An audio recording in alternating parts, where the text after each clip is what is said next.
Hello students, welcome back this channels mathematics academy. Student, जैसे कि आपको पता है कि आज आपका पेपर कंप्लीट हो गया है, तो अब आप एंजॉय करेंगे। लेकिन जूनियर्स की स्टडी यहाँ पे स्टार्ट करना है और कंटिन्यू रखना है जब तक उनका नेक्स्ट ईयर में एग्जाम ना हो जाए। तो आज हम लोग फिर से वही कंटिन्यू करेंगे इनडिफिनिट इंटीग्रेशन का क्वेश्चन नंबर 16 से। क्वेश्चन नंबर 16 क्या है? सेम कॉन्सेप्ट है, 1/√x प्लस √x⁻³ यहाँ पे क्वेश्चन नंबर 17 क्या है? 10 × x⁹ plus 10x into log of 10 divided by 10x plus x⁻10।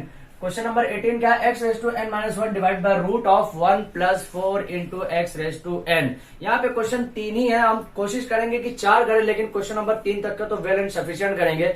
आज मैं बहुत टाइम के बाद मैं सोच रहा था कि इनडिफिनिट इंटीग्रेशन जब हम लोग कंप्लीट कर लेंगे तो हम लोग पढ़ेंगे क्या, इनडिफिनिट इंटीग्रेशन में कैसे पढ़ेंगे कि कौन सा फॉर्मूला कहाँ पे यूज हुआ है। तो मैं आपको ये चीज बताते हुए बड़ी खुशी हो रही है कि जब हमारा इनडिफिनिट इंटीग्रेशन कंप्लीट हो जाएगा तो हम लोग वन शॉर्ट लेक्चर लेंगे। वन शॉर्ट लेक्चर में ऑलमोस्ट 1 to 2 आवर्स मतलब 1 से 2 घंटे का पूरा कॉन्सेप्ट ओवरव्यू लेने वाले हैं। और वो ओवरव्यू के अंदर एवरी ऐसा क्वेश्चन जो हम लोग ने ऑलरेडी पढ़ लिया, जो अभी पढ़ भी रहे हैं, मतलब ऑलरेडी वो टाइम पे जब पढ़ चुके रहेंगे तो वो टाइम पे हर क्वेश्चन को वो डालने की कोशिश करेंगे ताकि जितना भी कॉन्सेप्ट इनडिफिनिट इंटीग्रेशन के अंदर है वो हम कंप्लीट कर ले, ताकि हमारा जो फॉर्मूला भी यूज होने वाला है वो फॉर्मूला भी यूटिलाइज हो जाए और हमको समझ में आ जाए कि इनडिफिनिट इंटीग्रेशन के अंदर कौन कौन से फॉर्मूले कौन कौन से कॉन्सेप्ट पर यूज होने वाले हैं। ठीक है, तो क्वेश्चन नंबर 16 से स्टार्ट करते हैं। तो क्वेश्चन नंबर 16 आपको सबसे पहले पता होगा कि इनडिफिनिट इंटीग्रेशन के अंदर सबसे पहला आपको प्रॉब्लम क्या करना रहता है, कंसीडर करना रहता है let i is equal to. अगर नहीं दिया है,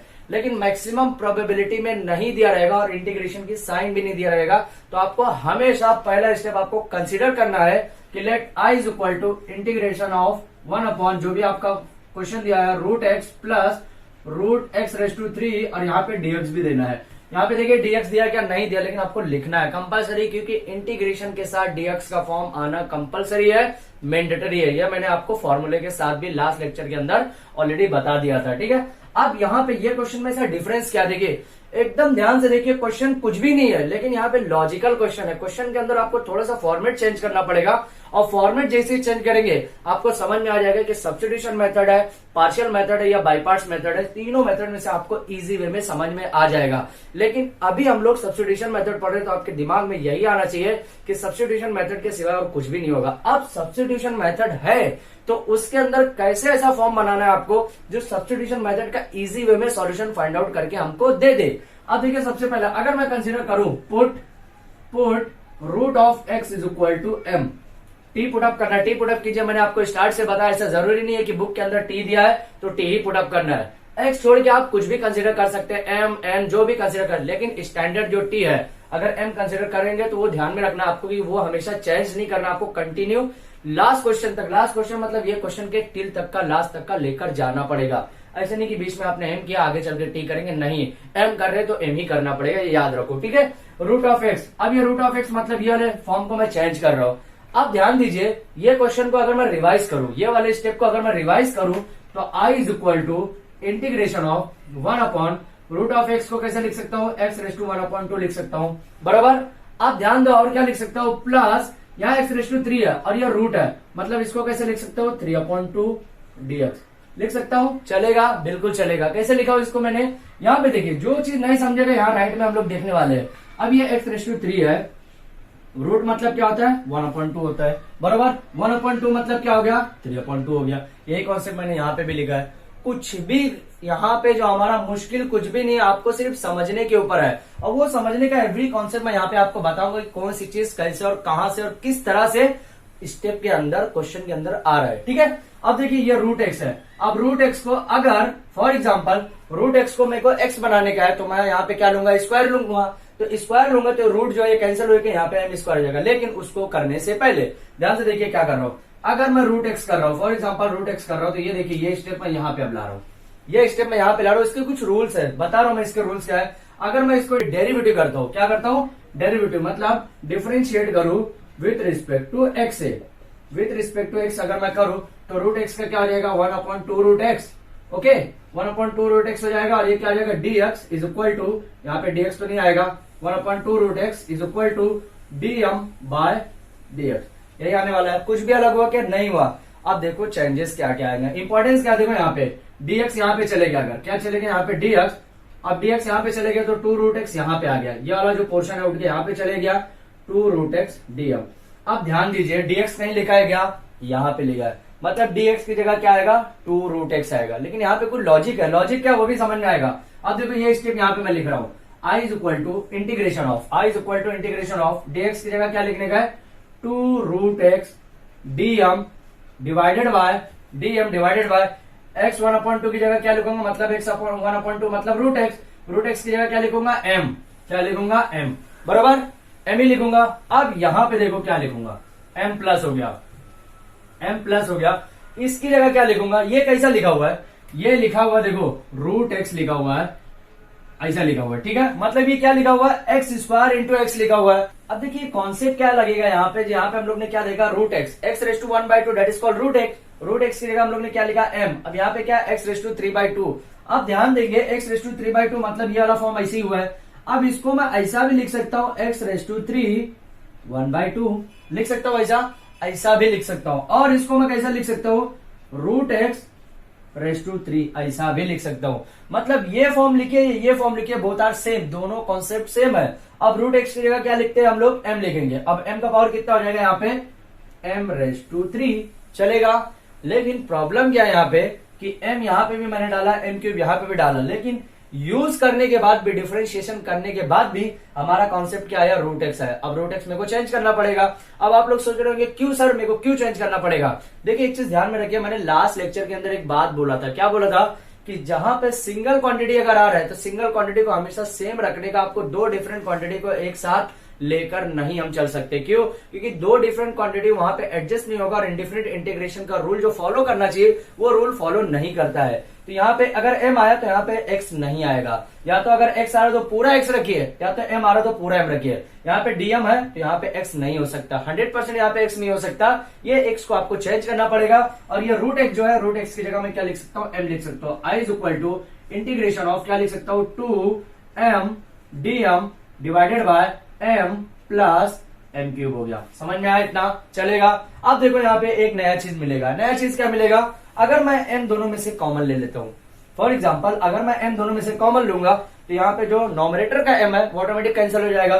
तो देखिए वो स्टेप कैसे फॉलो होगा, i is equal to integration of, directly मैं यहाँ पे दिखाने वाला नहीं कि m कैंसिल हो, कैसे होगा डायरेक्टली मैं कैंसिल करने वाला हूँ, ठीक है।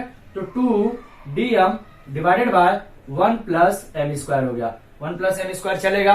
अब देखिए ये पार्ट का आप स्क्रीनशॉट ले लीजिए ताकि ये वाला जो बचा वाला पार्ट है मैं आपको इधर बता सकूं। अब देखिए ये पोर्शन जो ये स्टेप है मैं एक बार फिर से रिवाइज लिखता हूं ताकि आपको समझ में आए। i is equal to integration of, मैं यहाँ पे काम करता हूँ 2 को बाहर ले लेता हूँ, 2 इंटीग्रेशन ऑफ 1 अपॉन क्या हो गया 1 प्लस m स्क्वायर dm। आप जरा थोड़ा लास्ट लेक्चर में जाइए, लास्ट लेक्चर मतलब जो लास्ट वीडियो थे ना मेरे उसमें जाइए और उसमें इस तरह का फॉर्मूला जरा ध्यान से देखिए। फॉर्मूला अगर नहीं आता तो फिर से बता रहा हूं मैं आपको, फॉर्मूला देखिए कैसे बनेगा। यहाँ पे अगर डेरिवेटिव का फॉर्मूला आपने देखा होगा तो यहाँ पे डेरिवेटिव का फॉर्मूला क्या था d बाई डी एक्स, क्या देखे थे हम लोग ने tan इनवर्स ऑफ x अगर रहेगा तो वहां पे क्या लिख सकते हैं 1 अपॉन 1 प्लस एक्स स्क्वायर लिख सकते हैं, चलेगा। लेकिन जब इंटीग्रेशन का रूल आएगा तो मैंने आपको बोला था कि डेरिवेटिव जो है is a parallelly opposite to the integration. अब वो कौन सा इंटीग्रेशन, इनडिफिनिट, डिफिनिट नहीं है, क्योंकि डिफिनिट इंटीग्रेशन और इनडिफिनिट इंटीग्रेशन के अंदर डिफरेंस है। इनडिफिनिट इंटीग्रेशन के अंदर कुछ लिमिटेशंस है और डिफिनिट इंटीग्रेशन के अंदर कुछ लिमिटेशन क्रॉस हो रहा है, वो हमको बहुत अच्छे से समझना है। मैंने स्टार्ट में इनडिफिनिट इंटीग्रेशन के बारे में आपको बताया था कि इनडिफिनिट इंटीग्रेशन बोलते किसको है और डिफिनिट इंटीग्रेशन किसको बोलते हैं, ये मैंने एवरी कॉन्सेप्ट इजी वे में आपको बताया है, ठीक है। अभी देखिए ये डेरिवेटिव का फॉर्म हो गया, इसका जब मैं इंटीग्रेशन करूंगा तो इंटीग्रेशन क्या था, integration of 1 upon 1 plus x square with respect to dx के रिस्पेक्ट में करना है। तो इसको हम लोग क्या बोल रहे थे, tan inverse of x plus C. और प्लस सी क्यों लिखने का ये भी मैंने आपको बताया हुआ है, ठीक है, कि प्लस सी क्यों लिखने का, क्योंकि एवरी इंडिफिनिट इंटीग्रेशन का जो टर्म है कांस्टेंट टर्म नहीं रहता, मतलब एक फिक्स टर्म नहीं है। इसके आगे सी क्यों लिखते, क्योंकि इसके आगे नंबर है, वो नंबर कौन सा हमको मालूम नहीं, इसलिए कांस्टेंट लिखा जाता है, ठीक है। ये लिखना कंपलसरी है, मस्ट है, ठीक है। अब यहाँ पे देखिए i is equal to 2 integration of 1 upon 1 plus m square dm, मतलब ये ऐसा दिया हुआ है।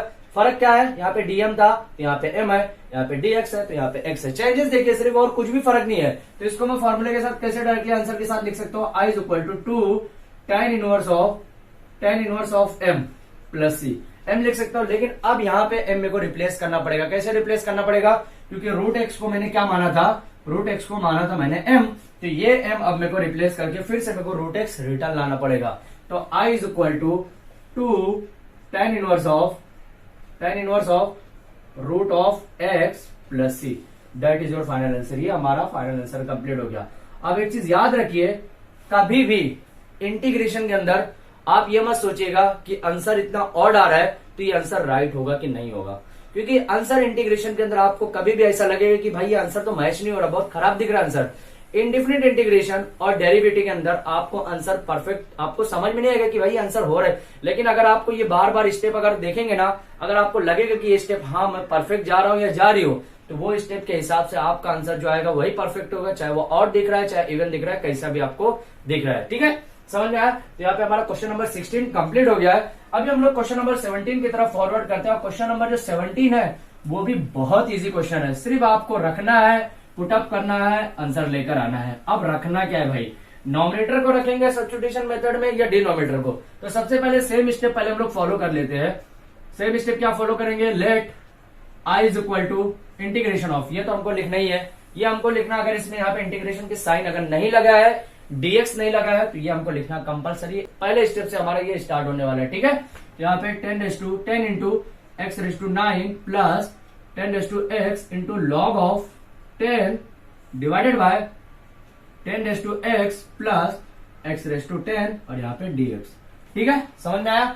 अब देखिए नेक्स्ट स्टेप, देखिए यहाँ पे हमने नॉमिनेटर को लेंगे सब्स्टिट्यूशन मेथड में, ये डिनोमिनेटर का पहले ये चेक करना पड़ेगा। तो चलिए हमें चेक, सबसे पहले एक काम कीजिए, हमेशा जब चेक करना आपको तो डिनोमिनेटर से ही चेक करने का, क्योंकि डिनोमिनेटर से मैक्सिमम प्रोबेबिलिटी है कि आपका जो आंसर, आपका जो सब्स्टिट्यूशन मेथड है वो चांसेस फॉरवर्ड स्टेप की तरफ चांसेस बढ़ने के पूरे चांसेस रहते हैं। लेकिन अगर मे भी कुछ केसेस ऐसे है जो डिनोमिनेटर को आपको रखने के बाद भी अगर आंसर नहीं मिलता है तो नॉमिनेटर में 100% मिलेगा, और दोनों में अगर नहीं मिलता है तो सोच के रखिए कि पार्शियली मेथड तो नहीं है ये बाय पार्ट्स मेथड तो नहीं। अगर वो भी दोनों मेथड नहीं है तो मैक्सिमम चांसेस है कि सब्स्टिट्यूशन मेथड सही रहेगा, लेकिन कुछ स्टेप स्टार्टिंग के आपको चेंज करना पड़ेगा सब्स्टिट्यूशन मेथड बनाने के लिए। समझ में आया? अब देखिए करेंगे क्या, यहाँ पे मैं यहाँ पे पुट कर देता हूँ, put 10 plus x raise to 10 is equal to t. चलो यहाँ पे मैं क्या पुटअप कर दे रहा हूँ? टी पुटअप कर दे रहा हूँ। अब याद कीजिए डिफरेंशिएट क्या किया मैंने? Differentiate with respect to x, with respect to x से करूंगा, इसके ऊपर डिपेंड करेगा, इधर तो डिपेंड करेगा नहीं राइट साइड में। अब देखिए ये 10 मतलब क्या है? इसका डेरिवेटिव याद होगा आपको कि a अगर है तो a into log of a होता था, याद होगा अगर, तो यही फॉर्मूला है। यहाँ पे क्या है? x9, यहाँ पे सॉरी x10 है। अब x10 मतलब क्या है? वो x है, तो x जब है तो n इंटू एक्स और x के पावर में n-1, यही फॉर्मूला है। लेकिन ये जब इंटीग्रेशन के अंदर आता है तो इंटीग्रेशन में क्या होता है? ये log a जो है ना मल्टीप्लाई में, ये इंटीग्रेशन में डिवाइड में चले जाता है। चेंजेस सिर्फ इतना और कुछ भी चेंजेस नहीं है। ठीक है, अब देखिए 10 है तो 10 का 10 इंटू लॉग ऑफ a, और a क्या यहाँ पे 10 है, मतलब log of a, that is called log 10 हो गया। समझ में आया? यहाँ पे प्लस x10 है, मतलब x10 मतलब n आपको पावर से नीचे आएगा, फिर n जो है वो एक कम होगा, मतलब पावर एक कम होगा, तो n पहले नीचे आया, n मतलब पावर पहले नीचे आया 10 इंटू एक्स, और ये पावर एक कम हुआ मतलब 9 is equal to dt by dx। समझ में आया? यही होने वाला है। अब देखिए ऊपर से मैच कीजिए, ऊपर से मैच करेंगे हम लोग तो देखिए 10 into log of 10 into log of 10 आगे पीछे चलेगा कब? जब दोनों साइड में रहेगा प्लस, तब यहाँ पे भी प्लस है, यहाँ पे भी प्लस है, यहाँ पे भी प्लस है, यहाँ पे प्लस है, मतलब आगे पीछे चलेगा, कोई इशू नहीं। चलिए मैं इस सिस्टमेटिक से ही बना देता हूँ।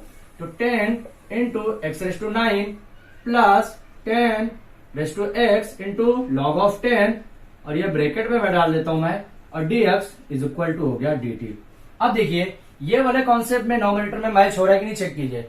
10 इंटू x9 बरोबर है, प्लस 10 इंटू लॉग ऑफ 10 बरोबर है, dx भी है, मतलब ये वाले नॉमिनेटर की जगह पे क्या हम लोग लिख सकते हैं? dt लिख सकते हैं। ये वाले पूरे फंक्शन की जगह क्या लिख सकते हैं? t लिख सकते हैं।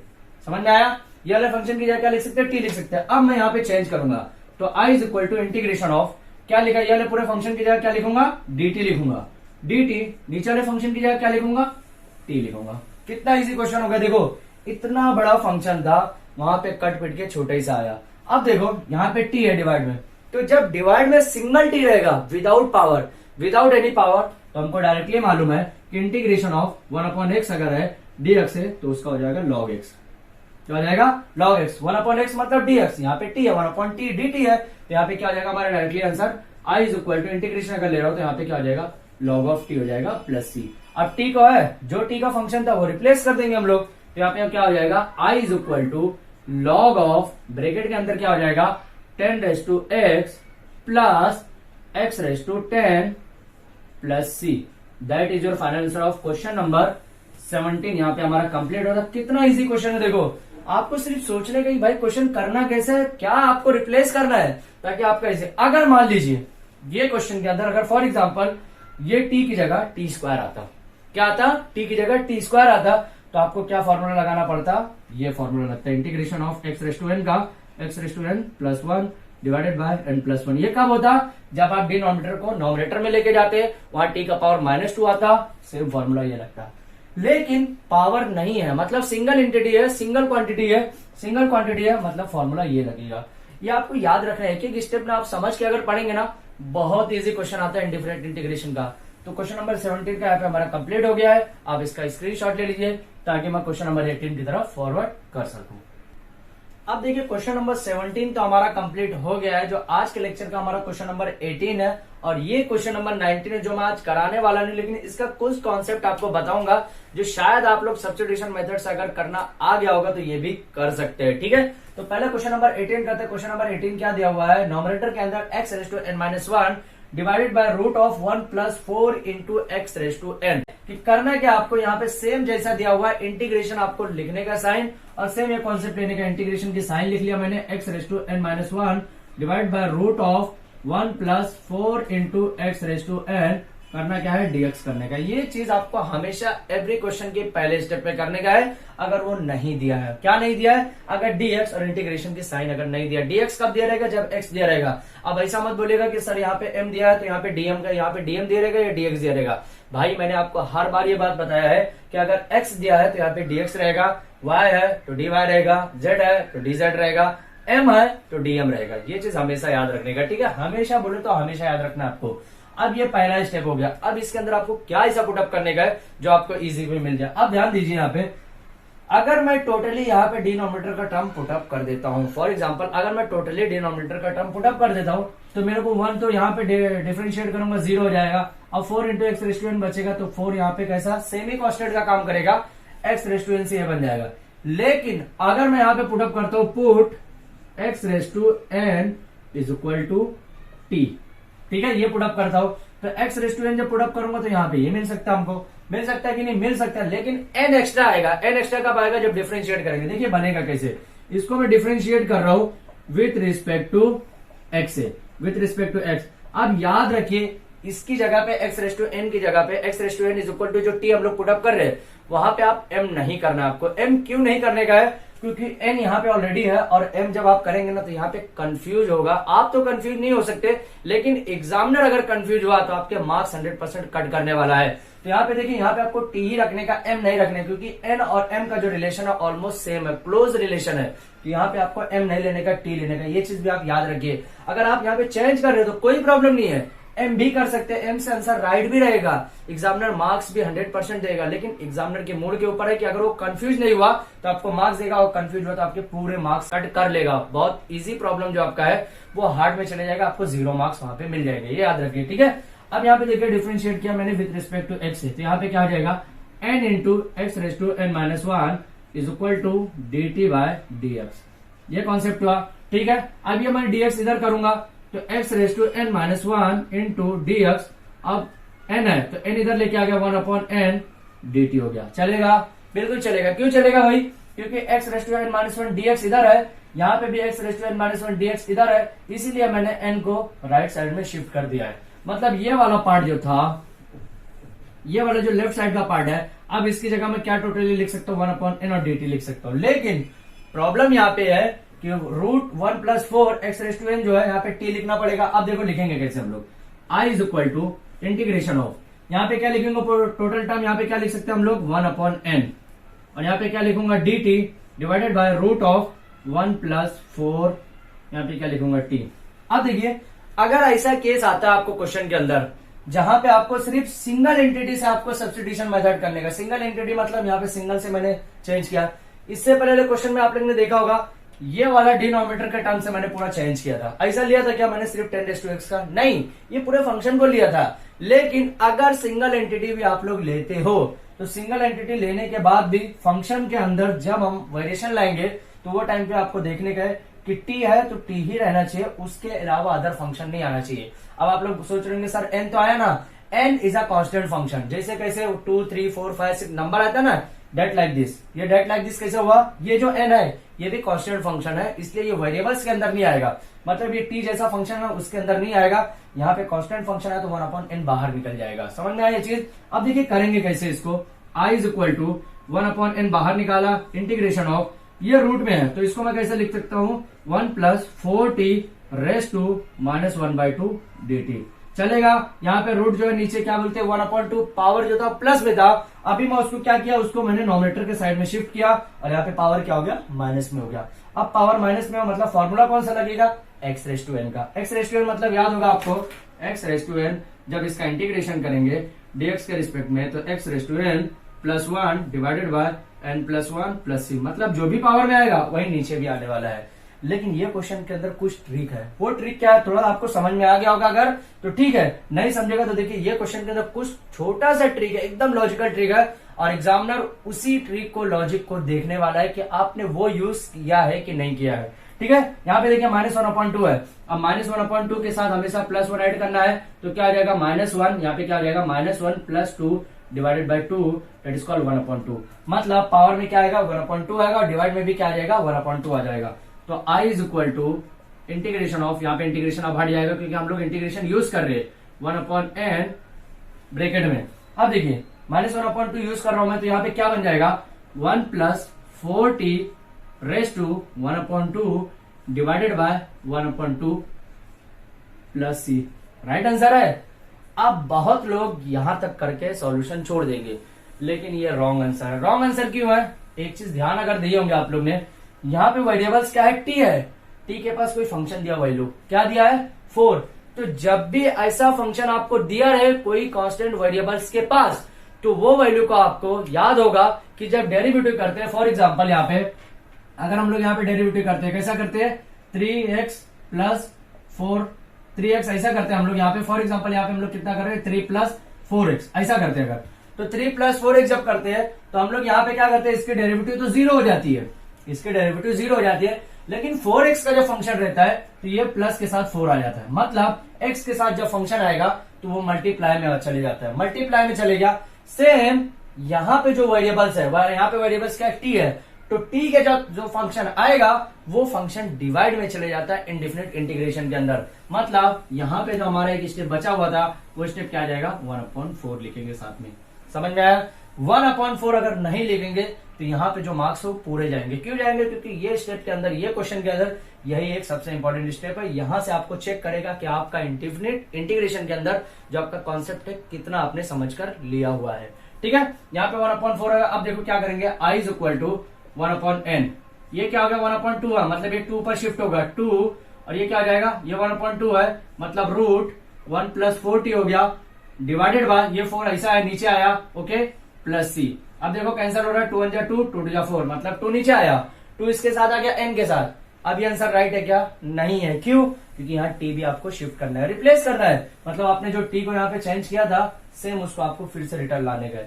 तो i is equal to 1/n, और क्या करेंगे यहाँ पे ब्रैकेट के अंदर, या ब्रैकेट अगर लिखने से पहले यहाँ पे 2 बाहर शिफ्ट कर देंगे, फिर से ब्रैकेट लिखा मैं, root 1 + 4 into x⁻n + c, that is your final answer. ये हमारा फाइनल आंसर कंप्लीट हुआ है क्वेश्चन नंबर 18 का। ठीक है, अभी हमारा फाइनल आंसर तो कंप्लीट हो गया क्वेश्चन नंबर 18 का। क्वेश्चन नंबर 19 जो हम लोग नेक्स्ट लेक्चर में लेने वाले हैं, क्वेश्चन उसका पहला क्वेश्चन क्या रहेगा, 2x + 1 into √(x + 2)।